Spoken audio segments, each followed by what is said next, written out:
Te damos la bienvenida a un espacio donde creamos y compartimos historias y arqueología. Solo cierra tus ojos y podrás verlo todo. Esto es El polvo y las piedras.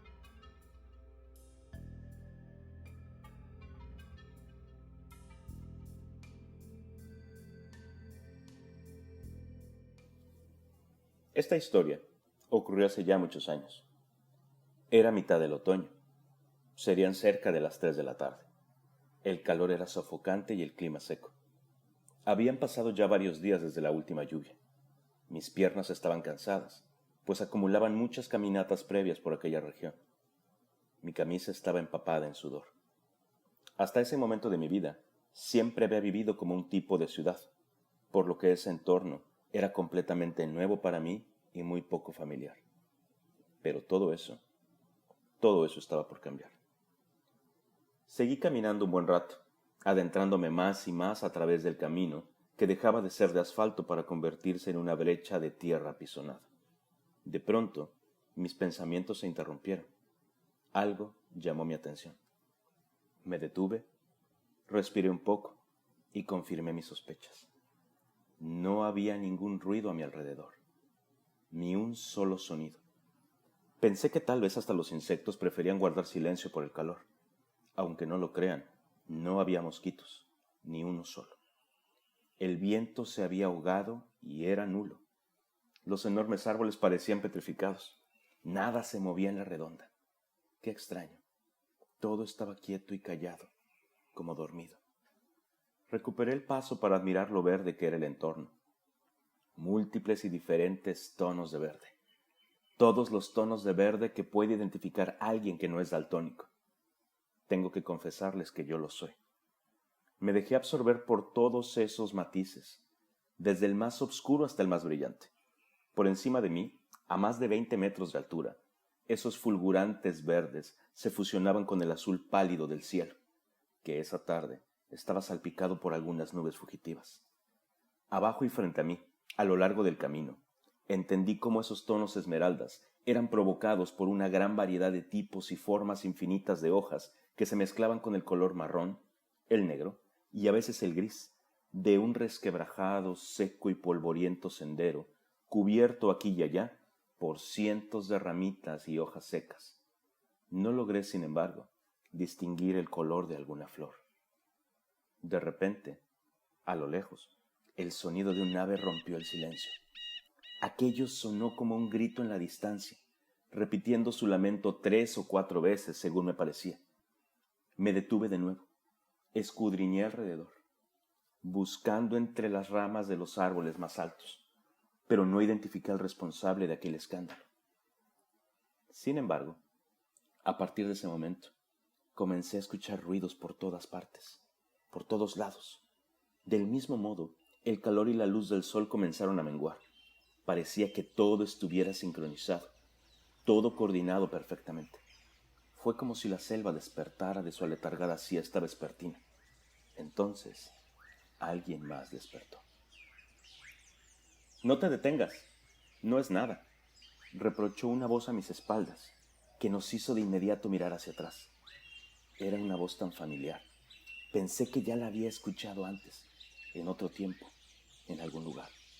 Sí, creo que sí, pero ¿dónde? Era la voz de un niño. ¿De un niño? ¿Qué niño? Si aquí no había nadie, solo estaba yo.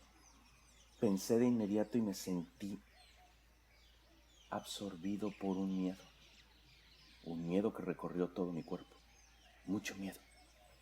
Sentí miedo de saber y entender que estaba solo, muy solo. ¡Hey! No pasa nada. Mira, es por aquí, dijo el niño en tono desesperado y emocionado, al mismo tiempo.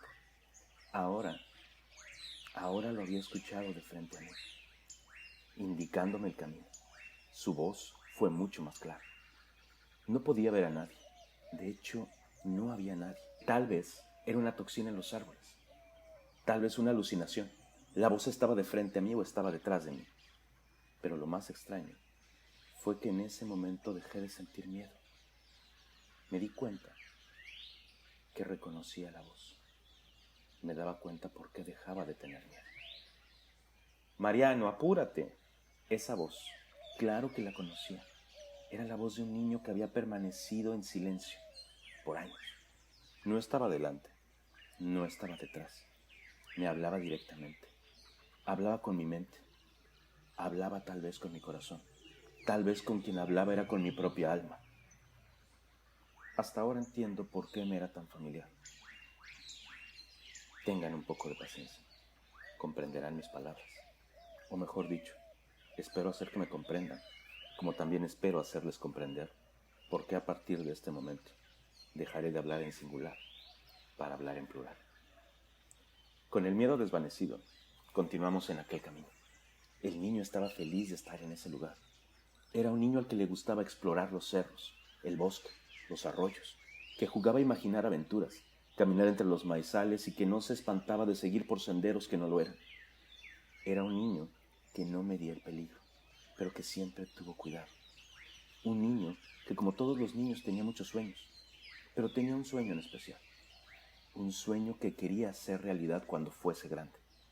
Un sueño que había sido abandonado. Ese niño, ese pequeño cómplice, había estado dormido por años. Ese viaje lo había despertado. Tal vez fue la magia de aquel lugar, la misma magia que ahora lo hacía sonreír, emocionarse y disfrutar de la aventura de explorar. Era un intrépido por naturaleza. Estaba tan entusiasmado por acompañarnos que decidimos que él tomara las decisiones.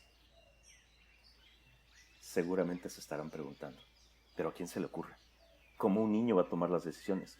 Es solo un niño. Sí, ya lo sé, pero créanme, él sabía cómo conducirse en esos lugares. Él sabía muchas cosas, siempre las supo, siempre.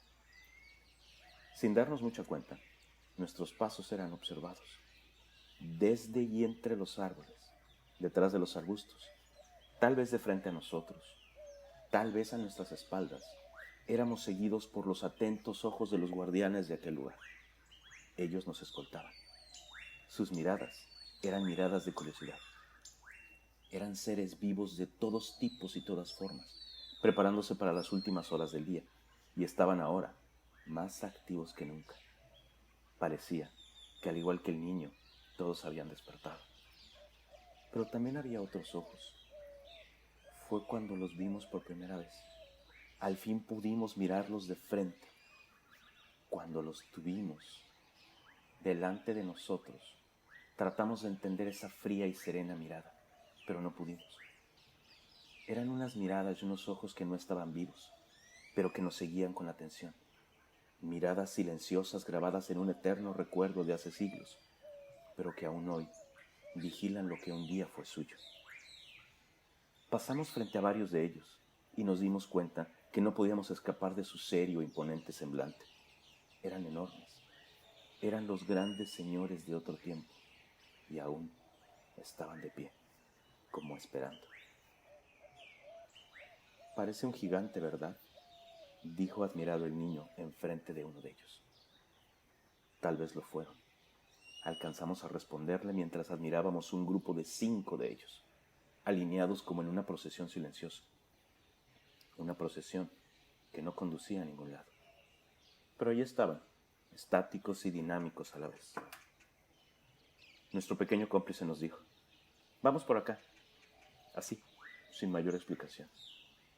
¿En verdad lo dijo o solamente lo seguimos? Desde que empezamos a recorrer aquella senda, quedamos sorprendidos por todo lo que el camino nos ofrecía delante y a los costados. Todo era enorme. Nunca antes habíamos visto algo igual.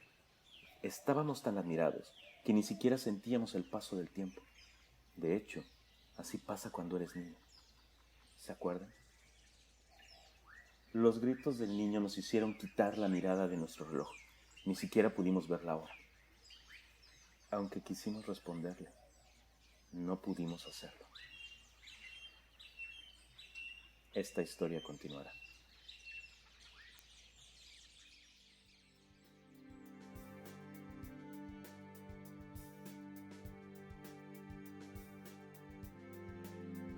Gracias por haber imaginado y compartido tu tiempo con nosotros. Esto fue el polvo y las piedras. Hasta pronto.